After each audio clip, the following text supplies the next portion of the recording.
तू तो मातल बाड़ू जवानी में, लागे अगिया लगा दे पानी में। पेन हतारू कपड़ा झूठही या करेलू दिखावा, एटीट्यूड तोहर अजब गजब बाटे पहिरावा, एटीट्यूड तोहर अजब गजब बाटे पहिरावा।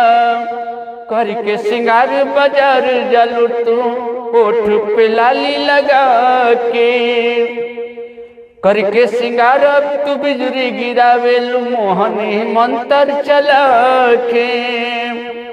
कौन कोचिंग क्लास करेलू लागल कलब के हवा, एटीट्यूड तोहर अजब गजब बाटे पहिरावा, एटीट्यूड तोहर अजब गजब बाटे पहिरावा।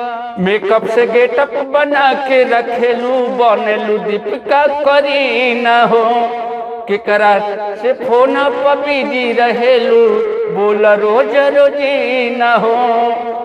कहे मन बिंदु सौदारा खड़ा की ना त केहू बोली धावा, एटीट्यूड तोहर अजब गजब बाटे पहिरावा, एटीट्यूड तोहर अजब गजब बाटे पहिरावा, एटीट्यूड तोहर अजब गजब बाटे पहिरावा।